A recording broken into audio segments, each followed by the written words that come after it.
ஏமா என் பொண்ணு இந்திரா இங்கதான் வேலை பாக்குது, எங்க இருக்குன்னு சொல்ல முடியுமா? யாரு? மேனேஜர் இந்திராவா? அவங்க ஆபீஸ் ரூம்ல இருக்காங்க, போய் பாருங்க. ஏங்க அவங்க அக்காவே இங்க இருக்காங்களே.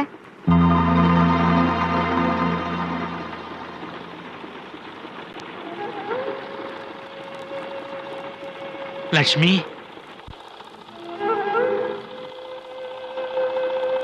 ஏமா இந்திரா தான் இங்க வேலை பாக்குதுன்னு சொன்னாங்க, நீயுமா வேலை செய்யற? என்ன பண்றது, எங்க தலையெழுத்து அப்படி. நாங்க கஷ்டப்பட்டு வேலை செஞ்சாதான் எங்களுக்கு 3 வேளை சாப்பாடு, இல்லன்னா எங்க வீட்டுக்காரங்க எங்களுக்கு சாப்பாடா போடுவான்? அம்மாடி நீயுமா? நீ வாடி, வேலை செஞ்சாதான் நமக்கு சோறு.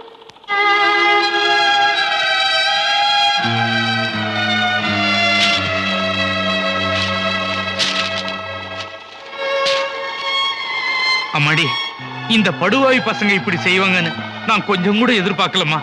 ஏமாந்துட்டமா. இந்த சீமந்தம் முடிட்டமா, அப்புறமா அவனுங்களை பேசிக்கிறேன்.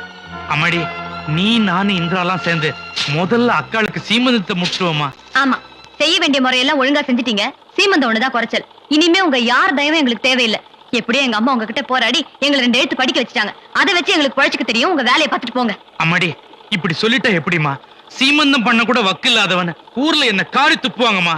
அது மட்டும் இல்லம்மா, தாயில்லாத அனாதை பிள்ளைங்களை இப்படி தவிக்க விட்டானேன்னு சொல்லுவாங்கம்மா. இது பாருங்க, நாங்க உயிரோடு இருக்க வரைக்கும் நீங்க எங்களுக்காக எதுவும் பண்ண வேண்டாம். அப்படியே நீங்க எங்களுக்கு ஏதாவது செய்யறதா இருந்தா செத்ததுக்கு அப்புறம் கோடி துணி ஒண்ணு போடுவாங்களே, அது கொண்டு வந்து போடுங்க. அதுவே போதும். எங்களை ரோட்ல விட்டா மாதிரி அந்த கடைசி பண்ணி ரோட்ல விட்டுறாதீங்க. உங்களால காப்பாத்த முடியாட்டி எங்க கிட்ட கொண்டு விட்டுருங்க. நாங்க ஏதாவது வேலை வாங்கி கொடுத்து காப்பாத்தி கரை சேர்த்துக்கிறோம். வாங்கடி. அம்மாடி,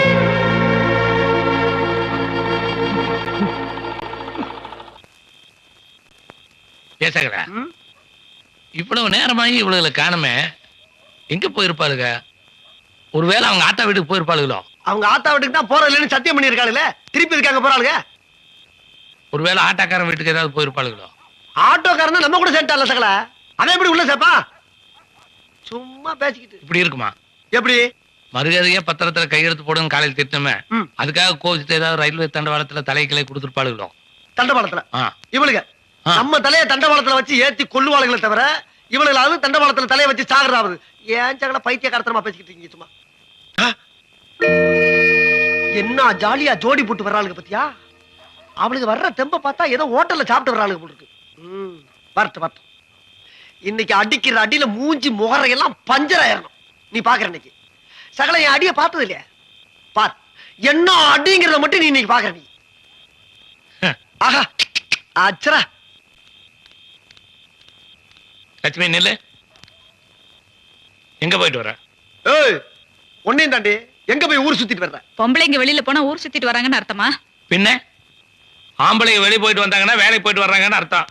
பொம்பளைங்க வெளியே போயிட்டு வந்தா ஊர் சுத்திட்டு வர்றாங்கன்னு தான் அர்த்தம். ஏ சகல, என்ன பேசிக்கிட்டு இருக்க நேரமா அது? தூக்கி போட்டு பந்தாடுற நேரம் ஐயா.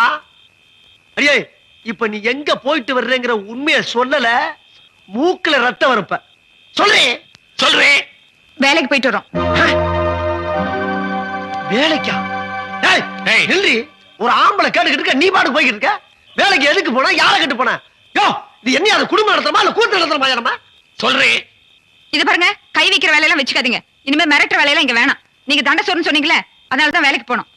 தினமும் நீங்க போடுற சாப்பாட்டுக்கு இந்தாங்க 30 ரூபா வச்சுக்கோங்க. யோ சகல, என்ன அவன் பொண்டாட்டி உன்னை எப்படி அசிங்கப்படுத்திட்டு போகுது? பார்த்துட்டு பேசாம இருக்க. யோ, இந்தா எனக்கு சோறு போடுறதுக்காக ஒரு 10, என் கழுத்துல தாலி கட்டின பாவத்துக்காக ஒரு 10, உங்க ஆத்தாளுக்கு உனக்கு தண்டை சோத்துக்கு ஒரு 10. அப்புறம் டபார், இனிமே இந்த அதிகாரம் பண்ற வேலையெல்லாம் என்கிட்ட வேண்டாம். இப்ப நானும் வேலைக்கு போறேன். நான் ஒரு நாளைக்கு ஊட்ட பெருக்கனா, நீ ஒரு நாளைக்கு ஊட்ட பெருக்கு. நான் ஒரு நாளைக்கு சமையல் பண்ணனா, நீ ஒரு நாளைக்கு சமையல் பண்ணு. நான் ஒரு நாளைக்கு துணி துவைச்சனா, நீ ஒரு நாளைக்கு துணி துவைக்கணும். அப்புறம் முக்கியமான ஒரு விஷயம், என் விருப்பம் இல்லாம என்ன நீ தொடவே கூடாது. என்னடா இவன் இப்படி பேசிட்டு போறான்? அவனுக்கு கொஞ்சம் கூட ரோஷம் இல்ல?